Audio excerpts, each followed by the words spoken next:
بسم اللہ الرحمن الرحیم۔ السلام علیکم۔ شروع اللہ کے نام سے جو بڑا مہربان نہایت رحم کرنے والا ہے۔ مفتی آن لائن میں آپ سب کو خوش آمدید۔ میں ہوں آپ کی ہوسٹ مقدس ادریس اور میرے ساتھ موجود ہیں حافظ محمد عمران۔ اسٹوڈیو میں ہمیں جوائن کیا ہے قاری عطاء المنان وارثی صاحب نے، مفتی سخاوت منیر نعیمی صاحب نے، اور اس کے علاوہ ہمارے ساتھ آج جو ہمارے گیسٹ موجود ہیں ان کا نام ہے علامہ محمد ابتسام الہی ظہیر صاحب بھی ہمارے ساتھ موجود ہیں، اور ماہر قانون میاں داؤد صاحب یہ کچھ سال پہلے تک قلم ہاتھ میں لے کر عوام کے حقوق کی جنگ لڑ رہے تھے۔ آج انہیں آپ دیکھتے ہیں کہ آئین اور قانون کی کتاب کے ساتھ عوامی حقوق کے لیے میدان میں۔ بہت بہت شکریہ علامہ صاحب آپ کا، میاں صاحب آپ کا، آپ تشریف لائے۔ قاری عطاء المنان وارثی صاحب آپ کا، مفتی سخاوت منیر نعیمی صاحب آپ کا۔ پروگرام کا آغاز کریں گے، گفتگو کریں گے اپنے مہمانوں سے۔ اس سے پہلے جو پروگرام کے آغاز میں قاری عطاء المنان وارثی صاحب سے گزارش ہے کہ آپ قرآن کریم کی تلاوت کی سعادت حاصل فرمائیں۔ اعوذ باللہ من الشیطان الرجیم، بسم اللہ الرحمن الرحیم۔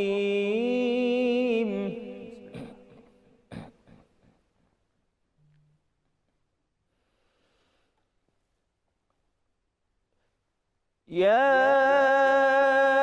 ایہا الناس اتقوا ربکم الذی خلقکم من نفس واحدة وخلق منها زوجها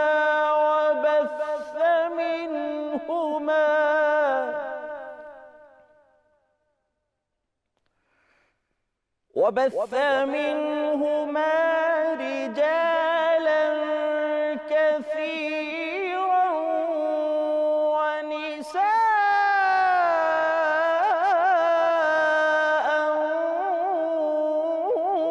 واتقوا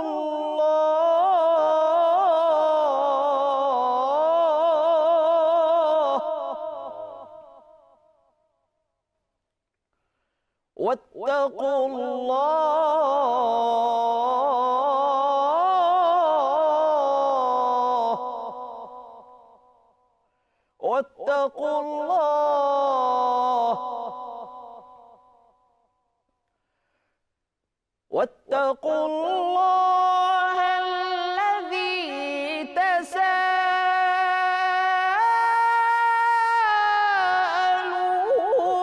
به والأرحام إن الله كان عليكم رقيبا۔ صدق اللہ العلی العظیم۔ وصدق رسول النبی الکریم ونحن علی ذلک من الشاہدین۔ جزاک اللہ جناب قاری صاحب۔ قاری صاحب نعت رسول مقبول صلی اللہ علیہ وآلہ وسلم کے لیے گزارش ہے۔ بسم اللہ، اللہم صلی اللہ علیہ وسلم۔ سحر کا وقت تھا، معصوم کلیاں مسکراتی تھیں، ہوائیں خیر مقدم کے ترانے گنگناتی تھیں، ابھی جبریل بھی نہ اترے تھے کعبے کے منبر سے کہ اتنے میں صدا عبداللہ کے گھر سے، مبارک ہو شہ ہر دوسرا تشریف لے آئے، مبارک ہو محمد مصطفیٰ تشریف لے آئے، مولاي صل وسلم دائما ابدا على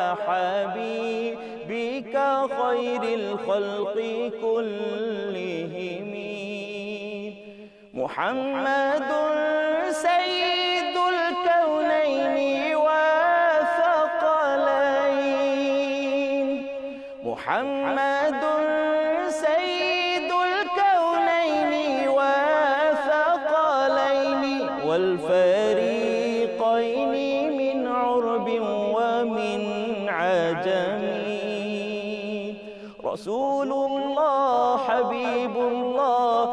إمام المرسلين هو الحبيب الذي ترجى شفاعته هو الحبيب الذي ترجى شفاعته لكل هول من الأهوال مقتحم مولاي صل وسلم دائما أبدا على حبيبك خير الخلق كلهم.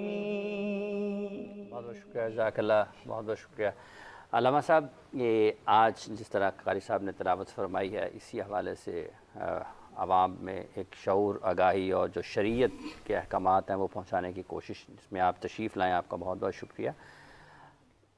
میاں بیوی میں اگر علیحدگی ہو جاتی ہے تو بچوں کی، چونکہ میاں صاحب ساتھ موجود بیٹھے ہیں آج، ان کی موجودگی کا بھی اس حوالے سے فائدہ اٹھانے کی کوشش کی جائے گی.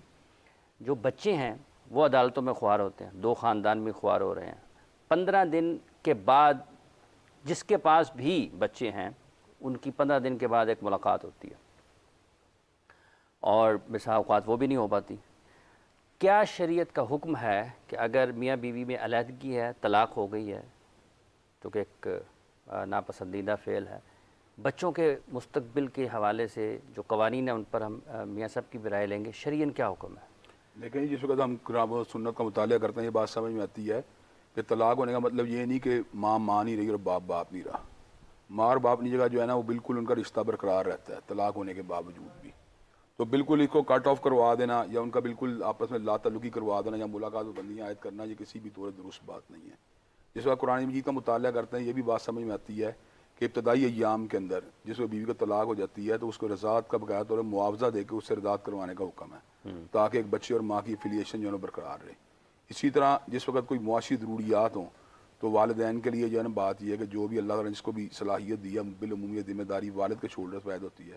لیکن اگر ماں بھی معاشی اعتبار سے مستحکم ہے تو اس صورت میں بچوں کی کفالت یا ان کی ضروریات کی یا نگہداشت کرنا یہ طلاق ہو جانے کے باوجود بھی کسی ایک کے پاس بھی اور دوسرے کی ذمہ داری بنتی ہے کہ اس کا اپنا رول پلے کرے. یہ جو ہمارے معاشرے میں اس طرح کا ایک تصور ابھر آتا ہے کہ اب طلاق ہونے کے بعد ماں باپ کا ریلیشن بھی ختم ہو گیا، جس کے پاس بچے موجود ہیں شاید وہی اس کا اکیلا جو ہے لک آفٹر کرنے کی ذمہ داری رکھتا ہے. یہ بات درست نہیں ہے. ہم یہ بات سمجھتے ہیں کہ دینی تربیت کرنا، اخلاقی تربیت کرنا اور ان کی نشو و نما اور ان کی ضروریات کا خیال رکھنا یہ والدین کی یکساں ذمہ داری ہے. اور اس ذمہ داری سے جو بری ذمہ نہیں ہو سکتے والدین اگر وہ ایون کہ ان کی اپنے طلاق بھی ہو جائے.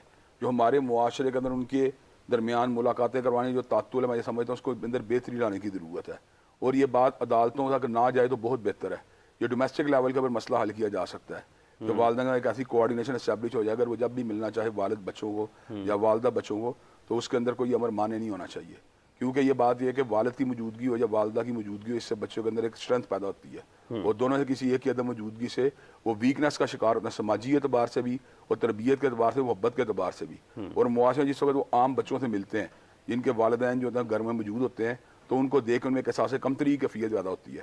تو اس احساس کمتری کیفیت سے ان کو باہر نکالنا یہ دونوں والدین کی ذمہ داری بن رہی ہے. تو میں یہ بات سمجھتا ہوں طلاق ہو جانے کے بعد بھی کئی ایسی مثالیں ہمارے سامنے آتی ہیں جن کے اندر والدین کے تعلقات بچوں کے ساتھ مثالی رہے ہیں اور کبھی بچوں کو یہ بات محسوس نہیں ہوئی کہ ہم ایسے فیملی سے بلانگ کرتے ہیں سپلٹ فیملی ہے. وہ باقاعدہ طور پہ اپنے آپ کو بالکل جو ہے اپنی زندگی جو ہے نا اس کی تمام ضروریات کو اپنے والد کے ساتھ بھی شیئر کرتے ہیں، والدہ کے ساتھ بھی شیئر کرتے ہیں. میں آپ کو چھوٹا سا واقعہ بیان کروں گا پھر اس کے بعد آپ بات آگے بڑھائیں دوسرے پارٹیسپینٹس کے ساتھ. میرے ایک دوست تھے، ان کی والدہ کو ان کے والد نے طلاق دے دی تھی.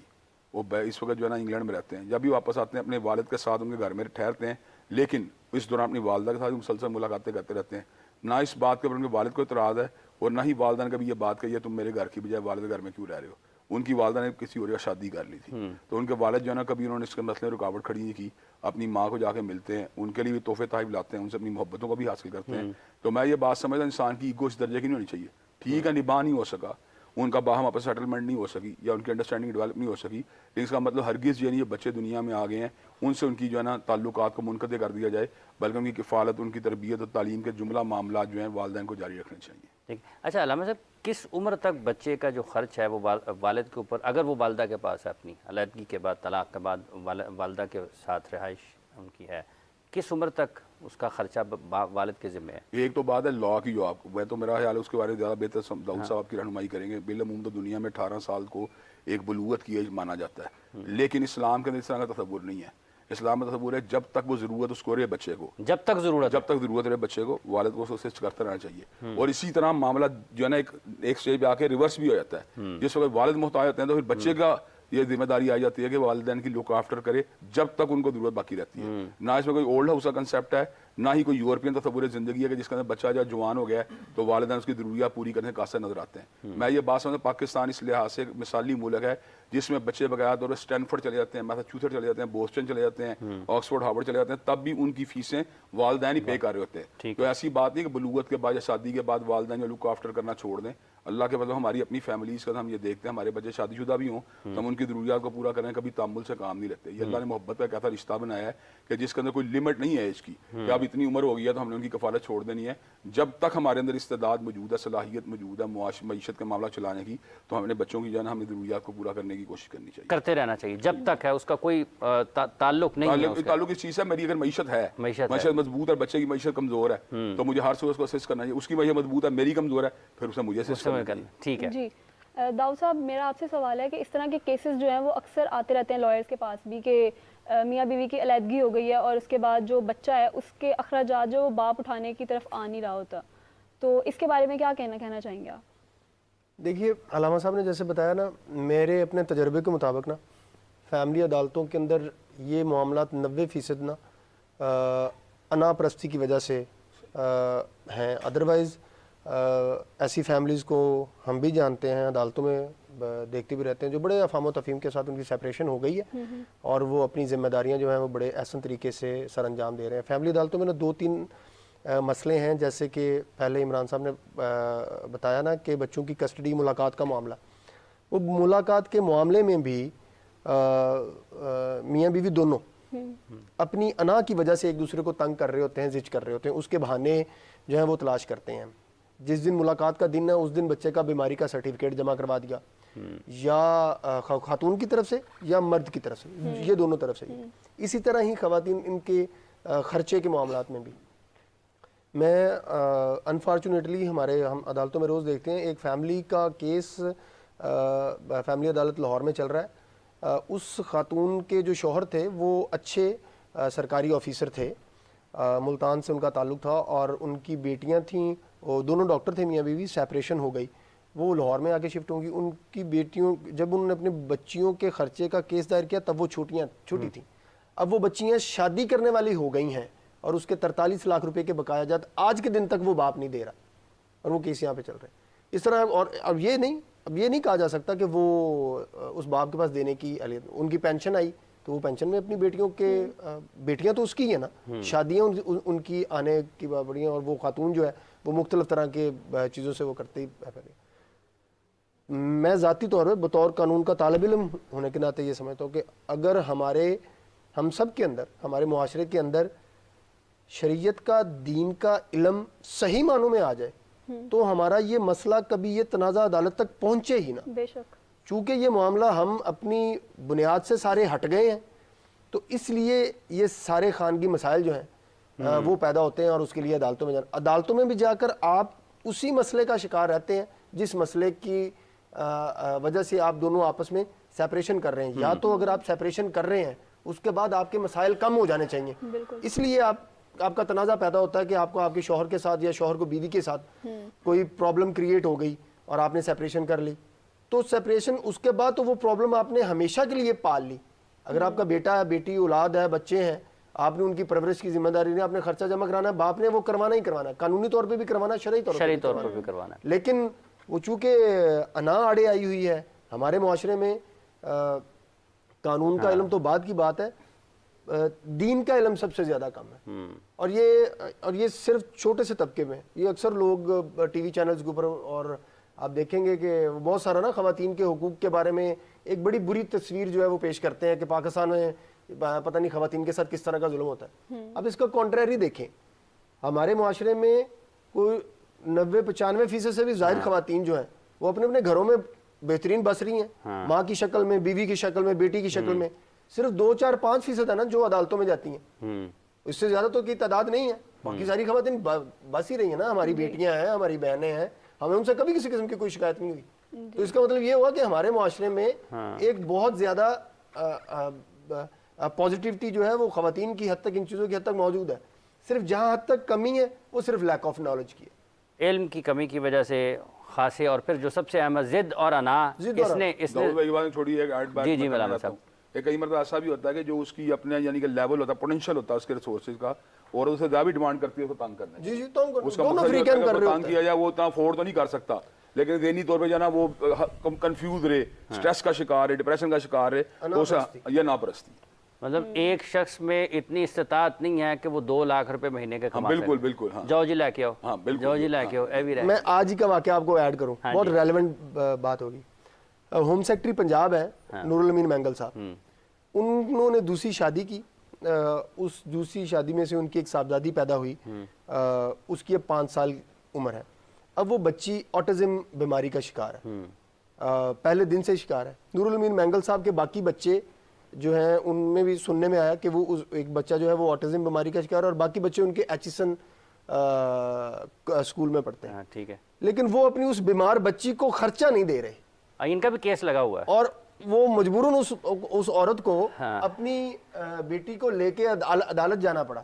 وہ عدالت کیوں جانا پڑا جب ایک صاحب استطاعت بندہ ہے. اب نور الامین مینگل صاحب جیسے اثر و رسوخ صاحب استطاعت لوگ جو ہیں, وہ بھی اگر اپنی بیمار بیٹیوں کو خرچہ نہیں دیں گے تو اس کے پیچھے وجہ لاجک کیا ہے؟ لاجک ہے صرف انا پرستی, کہ میں نے بس اس عورت کو ٹیز کرنا ہے, جو لیتی پھر وہ عدالتوں میں سینئر سرکاری افسر ہیں, سینئر سرکاری افسر, ڈی سی بھی ہوں گے, ڈی سی بھی ڈی سی کمشنر اسلام آباد رہے ہیں, بلوچستان میں رہے, اچھے خاندان سے تعلق رکھتا ہے. لیکن صرف ایک ضد ہے, ایک مزاج ہے کہ اس بچی کو, کسی کی ویسے بیٹی بیمار ہو تو محلے کے لوگ جو ہیں وہ ہمدردی دکھاتے ہیں, یہ تو آپ کی اپنی بیٹی ہے. جی ہمارے ساتھ کالز کا سلسلہ بھی جاری ہو چکا ہے, مفتی صاحب کے پاس بھی آئیں گے, لیکن پہلے کال لے لیتے ہیں. السلام علیکم. السلام علیکم, سنبل بات کر رہی ہوں کراچی سے. جی سنبل, میرا سوال یہ ہے کہ جو میرے شوہر ہے نا وہ ملک سے باہر رہتے ہیں, اور میں اس وقت اپنے سسرال میں رہتی ہوں. تو میرے شوہر جو ہیں وہ مجھے باہر لے کر جانے پر بھی راضی نہیں ہے, اور مجھے خرچہ بھی نہیں دیتے ہیں. جو خرچہ آتا ہے نا وہ ان کی امی کو جاتا ہے, اور ان کی امی کے تھرو مجھے ملتا ہے. تو وہ خرچہ جو مجھے ملتا ہے وہ مناسب بھی نہیں ہوتا. تو جب میں ڈیمانڈ کرتی ہوں کہ تھوڑا بڑھا دیا جائے تو اس پر بہت زیادہ بحث ہوتی ہے, لڑائیاں ہوتی ہیں. تو میں کافی پریشان رہتی ہوں اس سلسلے میں, تو مجھے کچھ بتائیں کہ میں کیا کر سکتی ہوں. ٹھیک ہے, بہت بہت شکریہ آپ کا محترمہ, آپ نے فون کیا ابھی اسی حوالے سے. یہ بالکل اس سے ملتی جلتی بات ہے, لیکن کسی اور پر آئے ہوئے علامہ صاحب نے اس کا ذکر بھی کیا تھا. مفتی قیصر شہزاد نعیمی صاحب بھی ہمیں اسٹوڈیوز میں جوائن کر چکے ہیں. مفتی صاحب السلام علیکم, بہت بہت شکریہ آپ کا. مجھ سے سوال آپ نے سنا ہے, ان کے شوہر, ان کے خامد جو ہے وہ ملک سے باہر ہیں, اور ان کا خرچہ ان کے والدین کی طرف سے انہیں ملتا ہے. جو سمجھ آئی وہ یہی ہے, کیا کر سکتی ہیں؟ جو ان کو ملتا ہے وہ ان کی ضرورت کے مطابق نہیں ہے. اب یہ بھی تعین اس کا بھی کرنا تو ایک الگ بحث ہے نا, کہ ضرورت ہے کتنی اور اس کو ضرورت کس کا نام ہے.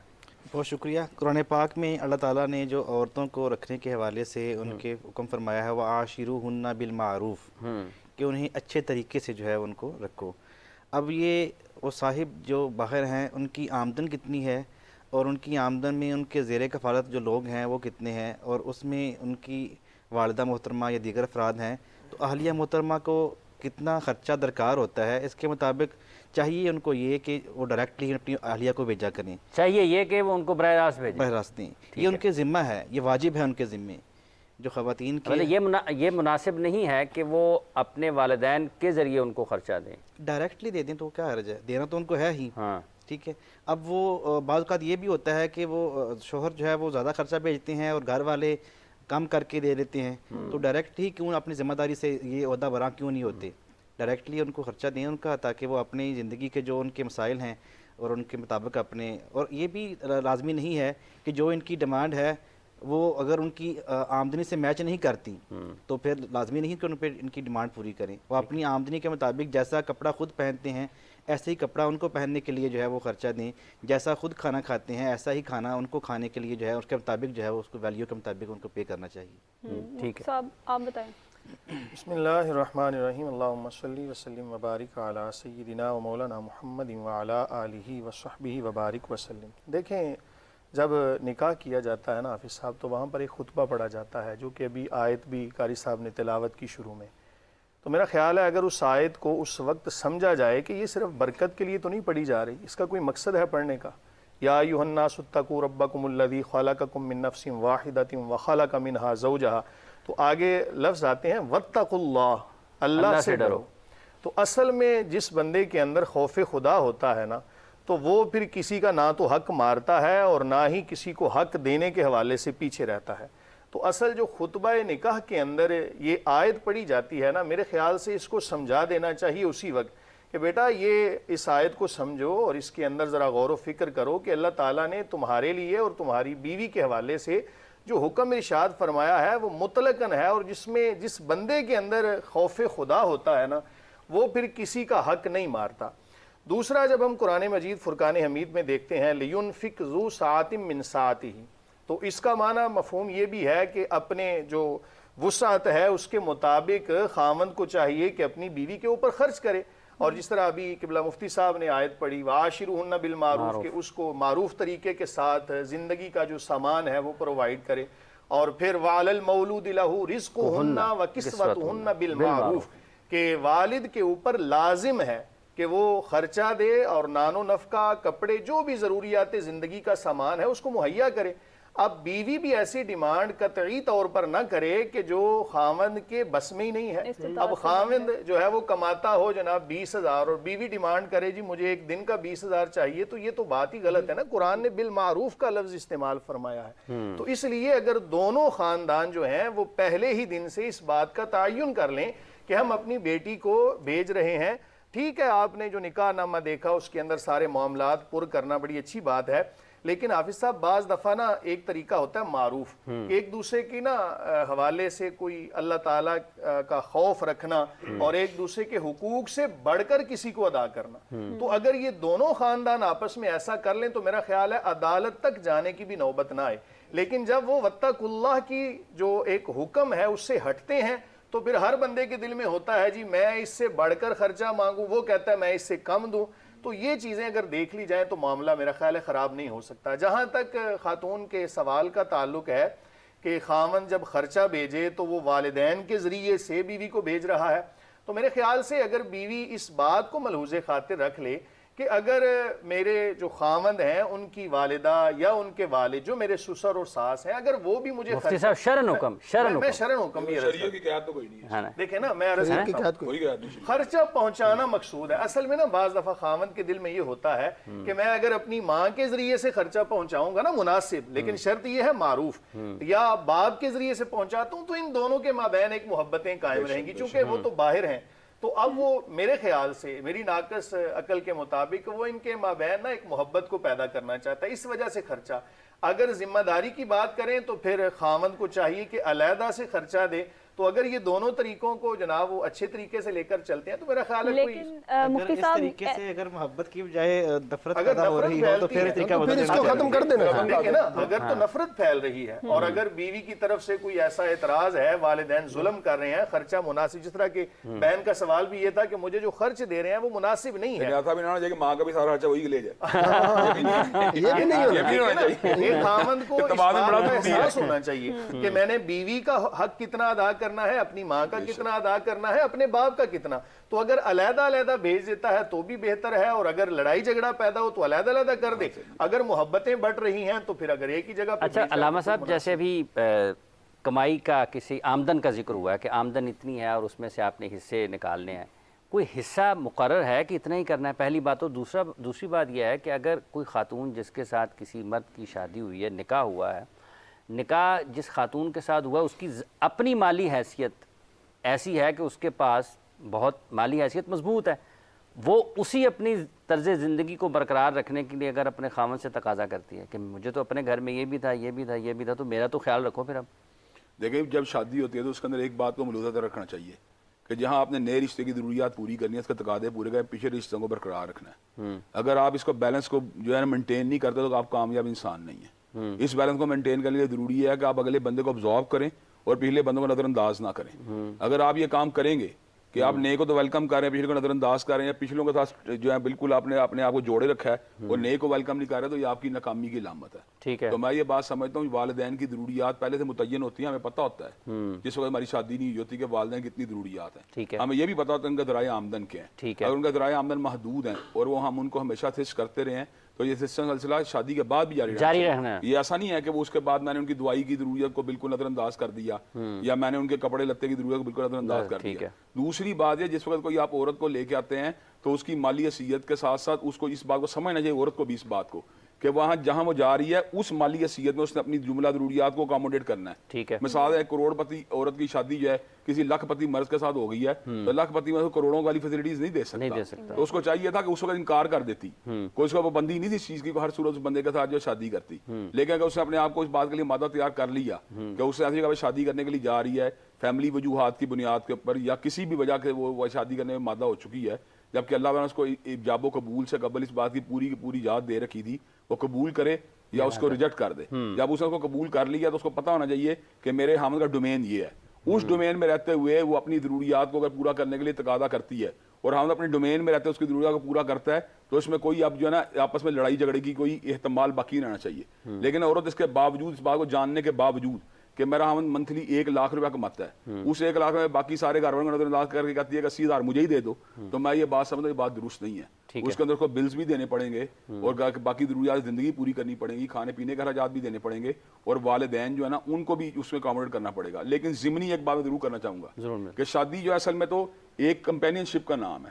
کمپینین شپ کا بنیادی تقاضا یہ ہے کہ جہاں مرد ہے وہاں اس کی عورت کو رہنا چاہیے, اور وہاں وہ مرد عورت اس لیے نہیں بیاہ لینی چاہیے کہ اس کو معلق رکھ دیا جائے کہ سال باہر رہ رہا ہے اور بیوی جو ہے وہ اس کے جو ہے نا اپنے سسرال میں زندگی گزار رہی ہے. بنیادی طور پہ کمپینین شپ کا تقاضا یہ ہے کہ عورت کو وہاں ہونا چاہیے اس کا جہاں اس کا شوہر موجود ہے. یہ ان کے نفسیاتی, اخلاقی, جبیلی تقاضوں کے لیے بات بڑی ضروری ہے. اگر وہ ایسا نہیں کرتا تو میں سمجھتا یہ بھی حق تلفی کی ایک قسم ہے, اور اس کو اس دوران اپنے والدین کی جملہ ضروریات کو دیگر بہن بھائیوں کا مل کے پورا کرنے کے لیے وہاں سے پیسوں کی ترسیل کرنی چاہیے, اور کوشش کریے اس بات کو کہ اپنی بیوی کو وہاں پہ رکھے جہاں پہ وہ خود موجود ہے, تاکہ دونوں کے لیے جو ہے نا زندگی جو ہے نا وہ کمپیٹیبل اور کمفرٹیبل ہو سکے. ٹھیک ہے, دور نہیں رہنا چاہیے, یہ بھی ایک بنیادی اس کی ضرورت ہے کہ یہ سال 2 سال جب آپ باہر رہتے ہیں وہ نامناسب. جی ہمارے ساتھ ایک کالر موجود ہیں. السلام علیکم. وعلیکم السلام, میرا نام عروج ہے اور میں بہاولپور کر رہی ہوں. میرا سوال یہ ہے کہ میں جوائنٹ فیملی سسٹم میں رہتی ہوں اور وہاں پہ کھانے پینے کے بہت زیادہ مسئلے مسائل ہوتے ہیں. ٹائمنگ کے ایشو ہوتے ہیں کہ اگر صبح کھا لیے تو پھر دوپہر کو کھانا ملے گا. تو اس صورت میں میرا یہ سوال ہے کہ کیا میں الگ گھر یا الگ کچن کا مطالبہ کر سکتی ہوں؟ کیا یہ غلط تو نہیں ہے کہ اگر میں اپنے شوہر سے جی مفتی صاحب آپ بتائیے گا.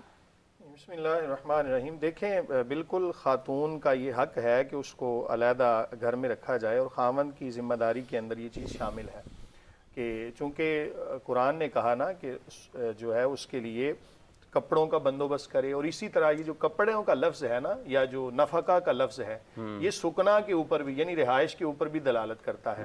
لیکن خاتون کو جیسا کہ ابھی بڑی اچھی گفتگو ہوئی کہ ایک مناسب طریقے کے مطابق چلنا چاہیے. خاوند کا جو ایک ذرائع آمدن ہے ان کو بھی دیکھنا چاہیے. تو اگر یہ ڈیمانڈ کرتی ہیں تو خاوند کو چاہیے کہ دن رات محنت کر کے تو اس کی اس ڈیمانڈ کو پورا کرے, کیونکہ اللہ تعالیٰ نے اس کے اوپر لازم کیا ہے اس کا نفقہ رہائش کا بندوبست کرنا. ہمارے ہاں ہوتا یہ ہے کہ جب شادی کی جاتی ہے نا تب تو ان چیزوں کو قطعی طور پہ نہیں دیکھا جاتا, کہتے ہیں جی اللہ کی سپرد کیا ہم نے, تب یہ لفظ بولا جاتا ہے. معاملات کرتے ہوئے ہمیشہ جناب ہمارے ہاں پتہ نہیں شرم کہاں سے آ جاتی ہے. میں یہ بات بڑی واضح طور پہ اس لیے بیان کر رہا ہوں کہ اکثر جی ایکٹنگ بھی آتی ہے, بالکل ایسا ہی ہے وہاں کہتے ہیں جی ہم نے اللہ کی سپرد کیا. جی ہمیں بالکل مولوی صاحب کوئی اعتراض نہیں ہے, ہم کوئی ڈیمانڈ نہیں کرتے, لیکن جیسے ہی کوئی 2-3 سمجھ لیں کہ 2-3 ماہ ہی گزرتے ہیں تو تب ڈیمانڈز شروع ہو جاتی ہیں. تو اگر یہ چیزیں پہلے سے دیکھ لی جائیں کہ خاتون کو پتہ ہے کہ میں نے جا کے جوائنٹ فیملی کے اندر رہنا ہے, تو جیسا کہ ابھی بیان کیا گیا بالکل وہ نہ کر دے, کہے جی میں تو علیحدہ گھر چاہتی ہوں.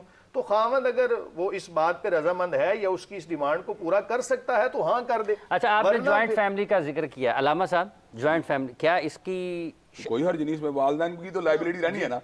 یہ تو نہیں ہوتا تھا کہ والدین کی لائبلٹی کو ختم کر دیا جائے. اب دیکھیں اس کا مطلب والدین پھر اولڈ ہاؤس کی دیرت بن جائیں. اس لیے جوائنٹ فیملی سسٹم میں ایز اٹ از حرج والی بات کوئی نہیں, لیکن کسی کا استحصال نہیں ہونا چاہیے. اگر آپ استحصال کرتے ہیں پھر جاتی کی بات. فیملی عدالتوں کا آنکھوں دیکھی بات اب آپ بتائیں. فیملی تو